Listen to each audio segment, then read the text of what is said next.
In the wake of the Paris attacks, world leaders have banded together and have declared that they will do everything in their power to end ISIS.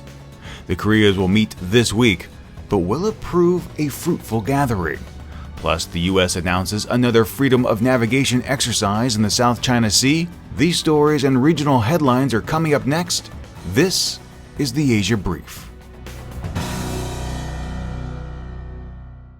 Greetings and salutations, my excellent friends. Steve Miller here on this Monday, the 23rd of November, 2015. Thank you so much for joining me on the website, on YouTube, or downloading the podcast in your favorite application. Let's go ahead and begin with our first story about ISIS. The terrorist group ISIS, ISIL, IS, or really whatever you want to call it, officially got to the top of every nation's shit list with the Paris attacks. While operations are still underway in Brussels to capture one member on the run and Belgium remains on high alert, the world has banded together, as it has needed to for some time, and condemned the organization. China joined the cause after one of its citizens was killed last week by the organization and said it would work to bring those who carried out the murderous act to justice. However, it should be noted that Beijing used both the Paris attacks and its national's death to highlight the need for what it calls a more coordinated international response to domestic terrorism.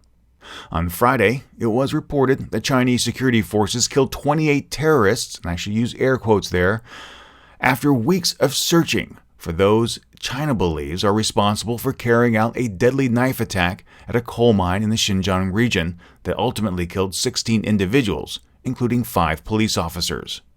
The Paris attacks have also spurred the Muslim community to become more vocal, as many continue to try and link what the Islamic State does in the name of Islam with the religion itself. The Pew Research Center conducted a survey in 11 countries with significant Muslim populations. In no country surveyed did more than 15% of the population show favorable attitudes towards Islamic State, the finding summary read. In fact, over 60% had a negative view of the group, and in Israel, that number soared to above 90. Nihat Awad, National Executive Director of the U.S.-based Council on American Islamic Relations, put things very clearly. Quote, "They are un-Islamic. They are brutal killers. They have no legitimacy." End quote. And all of that is absolutely true. If you paint ISIS as a representative group of Islam, then the same must be true of the KKK and Christianity. And no one believes the latter. The attacks in Paris did precisely what was needed to galvanize the world to finally address the ISIS issue. I mean, hell, even Anonymous is on board. But we can't lose ourselves in the fight. We can't turn into a cowardly people that lashes out in fear. Programs some are recommending to tag, surveil, and torture suspects puts us at an even greater risk than what ISIS poses. We must also not lose sight that while we must pound the physical infrastructure of ISIS into non-existence, stamping out the ideological draw is equally important, and programs like that in Indonesia deserve more attention and dissemination. North and South Korea have agreed to hold talks Thursday, November 26th, as part of efforts to resume high-level dialogue between their two governments. The meeting will take place inside the DMZ in Panmunjom. But things can't always go so smoothly when we're dealing with North Korea, for shortly after the announcement that Seoul accepted the offer to join the talks, North Korea threatened the South should it hold military drills next to Yeonpyeong Island. For 5 years ago today, the DPRK shelled the island, killing 4. If the South Korean military fires at the waters of the DPRK in the hotspot area of the West Sea of Korea on Monday, they will experience merciless retaliation of the Southwestern Front units of the DPRK on the 5 islands, said the North's official KCNA news agency, quoting a spokesman for the Southwestern Front Command of the Korean People's Army. Unfortunately, the simultaneous call for talks and saber-rattling epitomizes North Korea's diplomatic strategies. It also clearly indicates that the dictatorial regime isn't interested in meaningful discussions. On Friday, A U.S. Navy official said it was likely that the United States Navy would carry out another freedom of navigation patrol in the South China Sea before the end of the year, and that patrol would pass within the 12 nautical mile bubble of China's artificial islands. This announcement is consistent with the U.S. military's plan to carry out at least one patrol per quarter. China continued to call the operations, which the United States says are consistent with international law, provocations, and says it is exercising enormous restraint. Wu Shengli, commander of the People's Liberation Army Navy, is reported to have issued this statement that appeared on China's ministry's website.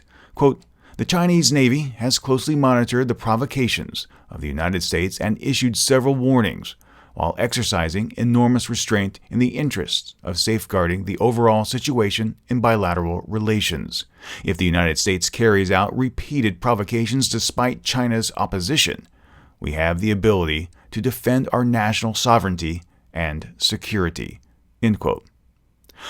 While at the ASEAN summit this past weekend, President Obama made his position known, stating, quote, "For the sake of regional stability, the claimants should halt reclamation, construction, and militarization of disputed areas." End quote. However, with China's buildup of new islands, port facilities, lighthouses, airstrips nearing completion, and the possibility of deployment of anti-aircraft weapons in the region, it's already a militarized situation. The question now is if the United States, ASEAN members, Japan, and other nations have what it takes to get Beijing to back away from its stance that it owns everything. And now for other regional news to keep an eye on. First, Aung San Suu Kyi, whose NLD party dominated the most recent elections in Myanmar, met last Thursday with a key member of the outgoing ruling party. The hope was to establish a smooth political transition. Now, what exactly was being discussed between those two key members behind closed doors has not been released, but it is expected to be the first of what will be many meetings between Suu Kyi and outgoing leaders and the military. The formal election results should be made known in about 2 weeks, and if the preliminary results stand, then the NLD would be allowed to form the next government and choose the nation's president. Myanmar state media reports a landslide near a jade mine in the northern Kachin state has claimed at least 100 souls. Officials say that perhaps more than 200 remain missing at this time as search and recovery operations continue.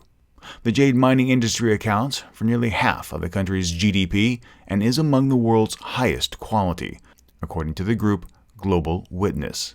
According to that organization, Myanmar's jade industry is secretly controlled by networks of military elites, drug lords, and crony companies tied to the country's darkest days of junta rule. Internet censorship is no joke, and in the 21st century, many laws try to get on the books without going through a rigorous vetting process.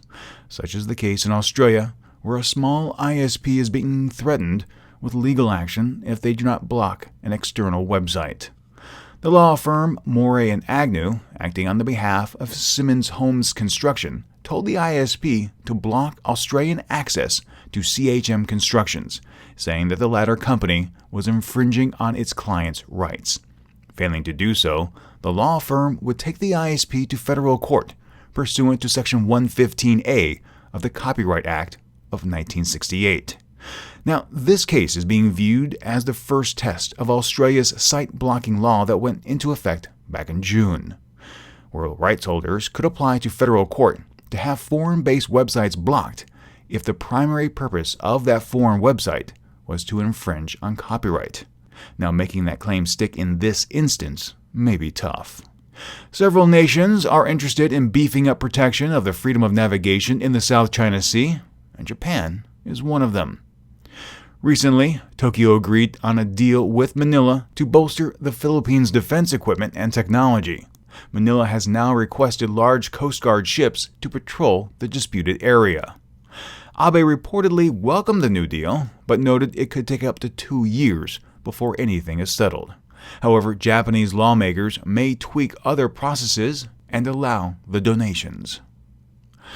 While ASEAN members have come together and signed a new community agreement, trouble still brews in the region. The United Nations High Commissioner on Refugees says Malaysia, where the summit is taking place, is home to more than 150,000 refugees and asylum seekers. More than 90% of them have come from Myanmar, and of that number, ethnic Rohingya Muslims account for more than 50,000. Some leaders attending the summit, including U.S. President Obama, are scheduled to visit refugee camps in an effort to highlight their plight. And speaking of refugees, Indonesia may offer a small island to process refugees captured en route to Australia. If true, it would be the third country this year to help with Australia and its tough immigration policies. If the plan moves forward, Indonesia would supply the land, but Australia would be responsible for funding the operation. It should be noted that Australia is facing strong criticism and condemnation for its treatment of asylum seekers. Well, my friends, those are today's stories, but please take a moment and let me know your thoughts. I'd love to hear from you.